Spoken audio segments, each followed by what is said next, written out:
सर्वसामान्यांचा बुलंद आवाज बीजी 24 तास। हे काम नव्हे, जबाबदारी आमची।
राष्ट्रवादी कांग्रेस पक्षाचा सुधा भाऊ आगे बढ़ो, हम तुम्हारे साथ हैं। सुधा भाऊ आगे बढ़ो, हम तुम्हारे साथ हैं।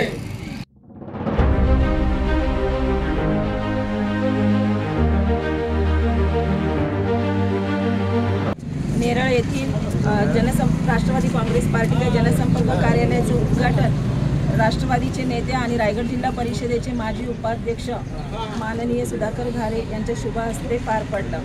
खरं तर 2 जुलैनंतर माननीय सुधाकर घारे यांच्या नेतृत्वाखाली कर्जत तालुक्यातील राष्ट्रवादी काँग्रेस पक्षाच्या नेतृत्वावर त्यांच्या नेतृत्वावर विश्वास ठेवून आम्ही सर्व कार्यकर्ते त्यांच्या पाठीशी खंबीरपणे उभे राहिलो आणि त्यानंतर खऱ्या अर्थानं आपल्याला सर्वांनाच माहिती आहे की कर्जत येथील भव्य दिव्य जनसंपर्क कार्यालय उघडलं गेलं। त्यानंतर खोपोली आणि खालापूर तालुक्यासाठी सुद्धा भव्य दिव्य कार्यालय उभारलं आणि आज या ठिकाणी नेरळ येथे जनसंपर्क कार्यालयाची उभारणी करून माननीय सुधाकर घारे यांनी जनतेच्या हितासाठी खऱ्या अर्थानं लोकांनी आपल्यापर्यंत पोहोचावं किंवा आपल्याला लोकांपर्यंत पोहोचण्यासाठी या कार्यालयांची उभारणी केलेली आहे। आज या ठिकाणी राष्ट्रवादीचे सर्व कार्यकर्ते उपस्थित राहिले आणि खऱ्या अर्थानं हे उद्घाटन होत असताना आज सर्वांना मी या माध्यमातून शुभेच्छा देते। धन्यवाद। नेरळ राष्ट्रवादी काँग्रेस पक्षाच्या कार्यालयाच्या शुभारंभ प्रसंगी उपस्थित असलेले कर्जत तालुक्याचे नेते सुधाकर शेठ घारे, कर्जत तालुका राष्ट्रवादी काँग्रेस पक्षाच्या अध्यक्ष भगवान शेट्टांचे, जिल्ह्याचे नेते एकनाथजी धुळे, महिलांच्या अध्यक्षा रंजनाताई धुळे, या विभागातील एक नेते सुनीलजी घोडविंदे, नेरळ शहराचे अध्यक्ष धनाजी गरुड, आयुब शेठ तांबोळी, उपस्थित सर्वच मान्यवर बंधू आणि भगिनी, आज नेरळ शहरामध्ये राष्ट्रवादी काँग्रेस पक्षाच्या कार्यालयाचा शुभारंभ सुरू होत आहे आणि या प्रसंगी उपस्थित असल्याचं मी सर्वांचं स्वागत करतो। या कार्यालयाच्या माध्यमातून जनतेचे प्रश्न सोडवण्याच्या दृष्टिकोनातून राष्ट्रवादी काँग्रेस पक्षाने ही सुरुवात केलेली आहे।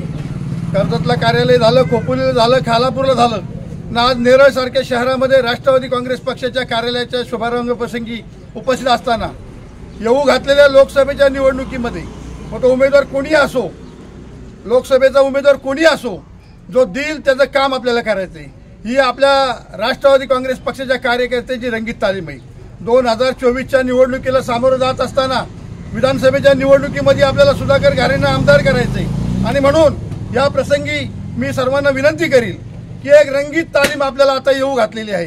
2024मध्ये जी विधानसभा होईल त्या विधानसभेच्या माध्यमातून आपल्याला जनतेचे प्रश्न सोडवण्यासाठी सुधा भाऊंना विधानसभेत पाठवायचे आणि म्हणून येऊ घातलेल्या लोकसभेच्या निवडणुकीमध्ये जो कोण आघाडीचा उमेदवार असेल किंवा आपल्या पक्षाचा असेल, जो असेल त्याला जास्तीत जास्त सुधा भाऊला मत म्हणजे लोकसभेला मत, अशी एक रंगीत तालीम आपल्याला या निवडणुकीच्या माध्यमातून या पक्ष कार्यालयातून सुरुवात करायची आहे। एवढेच शुभेच्छा देईन आणि थांबतो। जय हिंद, जय महाराष्ट्र। आलेल्यांचं स्वागत करतो। राष्ट्रवादी शहराध्यक्ष धनाजी गरुड यांच्यातर्फे आजच्या कार्यक्रमाला आपले प्रमुख सुधाकर भाऊ घारे, तालुका अध्यक्ष भगवान शेठ संचे, महिला तालुका अध्यक्ष आमच्या रंजनाताई धुळे, शहराध्यक्ष धनाजी गरुड, आयुबभाई, शहराध्यक्ष आपल्या कोकडेताई, इतर सर्व मान्यवर, अशोक शेठ भूपतराव, सुनीलजी घोडविंदे, सर्व प्रमुख कार्यकर्ते, आज आपण नेरळ शहराचं जे जनसंपर्क कार्यालयाचं उद्घाटन केलं, त्या कार्यालयाचा एक अनुषंगाने आपण जनतेच्या हिताची कामं, जनतेची जे काय अडलेले प्रश्न असतील ते सोडवण्याचं काम आपल्याला भविष्यामध्ये करायचं आहे. आणि आता येणाऱ्या ज्या निवडणुका असतील, लोकसभेच्या असतील, विधानसभेच्या असतील, लोकसभेच्या निवडणुकीला सामोरं जात असताना आपण एकत्रितपणे महायुती म्हणून सामोरं जाणार आहोत.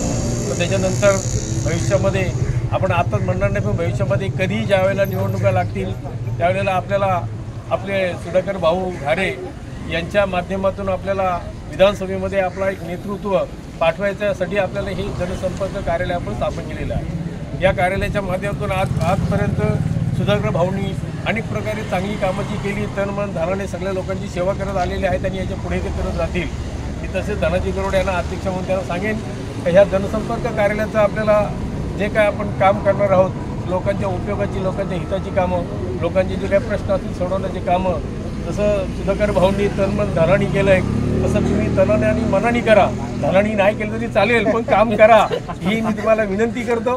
कारण शेवटी आपल्याला सगळ्या गोष्टी करता येतात, पण एक गोष्ट आपल्याला कुठलं सोंग आणता येत नाही माहिती आहे. पण ह्या माध्यमातून जनतेची सेवा करण्यासाठी, जनतेचे प्रश्न सोडवण्यासाठी हे जनसंपर्क कार्यालय नेरळ शहराने आज तिथे हे केलं, उद्घाटन केलं.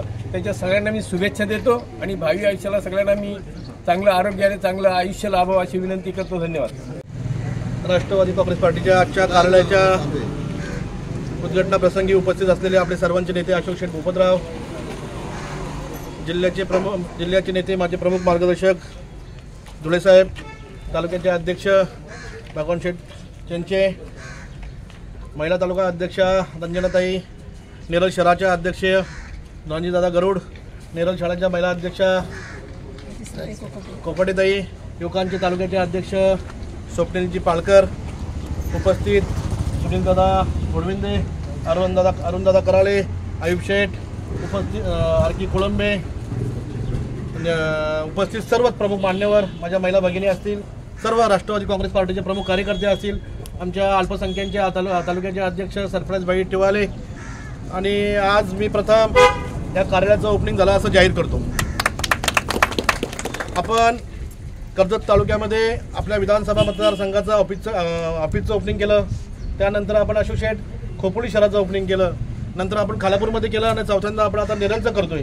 आज मला मनापासून आनंद होतोय, कारण नेरळ शहरामधील सर्व प्रमुख कार्यकर्ते असतील, प्रमुख मंडळी असतील, आज आपल्या या ओपनिंगच्या उद्घाटनाच्या प्रसंगी सर्व उपस्थित आहेत. परंतु मी आपल्या सर्व नेरळकरांना सांगेन, कारण आपल्याला संघटना मजबूत करण्यासाठी या कार्यालयाची गरज लागते. संघटना मजबूत झाली, कार्यकर्ता मजबूत झाला, कार्यकर्ता सक्षम झाला तर आपला पक्ष सक्षम व्हायला वेळ लागणार नाही. पण आपण सर्वांना मी मनापासून एक विनंती करेन, तर आपण सर्वांनी या कार्यालयामध्ये येऊन आपल्या पक्षाची ही संघटना कशी वाढेल, पक्ष कसा मजबूत करता येईल यासाठी सर्व नेरळकरांनी लक्ष देणं गरजेचं आहे. जिथे जिथे आमची गरज लागेल, धुळेसाहेब असतील, अशोक शेठ असतील, मी असेल, सर्व मंडळी असतील, जेव्हा आपली गरज लागेल तेव्हा आम्ही तुम्हाला तुमच्याबरोबर असू. परंतु आपल्याला नेरळची ग्रामपंचायतचं आपण पाहिलं असेल, नेरळ ग्रामपंचायतचे कर्मचारी आज 4-5 दिवसापासून काम बंद आंदोलन करत आहेत. त्यांना मी परवा भेट दिली, त्यामध्ये माझ्याबरोबर भगवान शेठ होते, रंजनाताई होत्या, स्वप्नील होता, सर्व मंडळी होती. त्यांनी मला सांगितलं का भगवान शेठ सरपंच असताना ह्या अशा गोष्टीची कधीच आम्हाला अडचण आली नाही. म्हणजे याचा अर्थ आपल्या राष्ट्रवादी काँग्रेस पार्टीने नेरळमध्ये चांगल्या पद्धतीने काम केलेलं आहे. मधल्या काळामध्ये आपण जरी ग्रामपंचायत आपल्या हातातून गेली असेल तरी आता येणारी ग्रामपंचायत, नेरळ ग्रामपंचायत आपल्याला पुन्हा एकदा आपल्या राष्ट्रवादी काँग्रेस पार्टीची झेंडा त्या नेरळ ग्रामपंचायत रोहायचा आहे. यासाठी आपण सर्वांनी ताकदीने आणि सर्वांनी एकत्रित येऊन काम करणं गरजेचं आहे. कारण आज त्यांना मला वाटतं 10-10 महिने त्या कर्मचाऱ्यांना पगार नाही आहेत, त्या तिथे येणाऱ्या सुविधा नाही आहेत. नेरळ इतकं वाढलं आहे, कर्जतपेक्षा असेल आपल्या तालुक्यामध्ये जितके प्राधिकरण आहेत त्या प्राधिकरणामध्ये नेरळ प्राधिकरण असं आहे का सर्वात जर विस्तार जास्त कोणाचा मोठा झाला असेल तर नेरळचा झालेला आहे. परंतु आज परिस्थिती बघितली असेल तर कर्मचाऱ्यांना पगार नाही. मधल्या काळामध्ये ताई आपण एका ठिकाणी भेट दिली होती, त्या कर्मचाऱ्यांचा मला वाटते ग्रामपंचायतीने पगार केला नाही म्हणून त्याला आत्महत्या करावी लागली. अशा परिस्थितीमध्ये जर नेरळवर असेल तर आपल्यासारख्या कार्यकर्त्यांनी शांत बसून चालणार नाही. पुढच्या काळामध्ये आपल्याला ही ग्रामपंचायत जिंकण्यासाठी आपण सर्वांनी एकदम जोमाने काम करणं गरजेचं आहे. त्यासाठी आपल्याला आजपासूनच आपलं आज कार्यालयाचं उद्घाटन होत आहे. कार्यालयाचं उद्घाटन झाल्यानंतर आपण सर्वांनी कामाला लागाल असं मला विश्वास आहे. त्यामध्ये गणेशदादा खराडे असतील, तुमचे सर्व प्रमुख कार्यकर्ते असतील, तुम्ही सर्वांनी मनापासून काम कराल असा मला आत्मविश्वास आहे. अशोक शेट्टी सांगितलं, लोकसभेच्या निवडणुकीमध्ये आपल्याला येणारा कोणीही उमेदवार असू द्या, आपल्याला सर्वांना जो पक्ष आपल्याला आदेश देईल त्या पक्षाच्या आदेशाप्रमाणे आपल्याला काम करायचं आहे आणि आपण सर्वजण नक्की कराल असा मला आत्मविश्वास आहे. कारण आपण जर आपली संघटना बांधत असताना, आपल्या पक्षाची संघटना बांधत असताना आपले सर्वचे प्रमुख कार्यकर्ते असतील, प्रमुख नेते मंडळी असतील, आपण सर्वांना घेऊन जाण्याचं, सोबत घेऊन जाण्याचं काम करतोय. दुसरे पक्ष असेल किंवा आपल्या पक्षाचं आपण धुलेसाहेब बघतोय तर आपल्या पक्षश्रेष्ठी असेल, पक्षश्रेष्ठीला विश्वासात घेऊन जे जे करणं आवश्यक आहे ते आपण या ठिकाणी करतोय. पुढच्या काळातही आपण चांगल्या पद्धतीने करू. येणारी कुठलीही निवडणूक असू द्या, ग्रामपंचायत असू द्या, पंचायत समिती असू द्या, जिल्हा परिषद असू द्या, विधानसभा असू द्या, नाही तर लोकसभा असू द्या, पक्ष जो आदेश देईल त्या आदेशाचं आपण सर्वांनी प्रामाणिकपणे त्याचं पालन करून आपल्याला त्या पक्षाचं, त्या उमेदवाराचं काम करायचं आहे. एवढंच बोलून मी आपल्या सर्वांना आज या ऑफिसच्या उद्घाटन प्रसंगी सर्वांना शुभेच्छा देतो आणि थांबतो. जय हिंद, जय राष्ट्रवादी. नेरळ येथील राष्ट्रवादी काँग्रेस पक्षाच्या कार्यालयाचं उद्घाटन प्रसंगी उपस्थित असलेले आपल्या सर्वांचे लाडके सुधाकर भाऊ घारे, तसेच जिल्ह्याचे नेते अशोक शेठ पोपतराव, तालुका अध्यक्ष भगवान शेठ संजय, महिला तालुका अध्यक्ष अंजनाताई धुळे, शहराचे अध्यक्ष धनंजय गरुड आणि आपण उपस्थित सर्व कार्यकर्ते हे मोठ्या संख्येने या उद्घाटन प्रसंगी उपस्थित राहिलात त्याबद्दल मी नेरळ शहराच्या वतीने आणि तालुक्याच्या वतीने आपल्या सर्व कार्यकर्त्यांचं, सुधाभाऊंचं आणि सर्व नेत्यांचं इथे आभार मानतो आणि हे उद्घाटन झालं असं जाहीर करतो.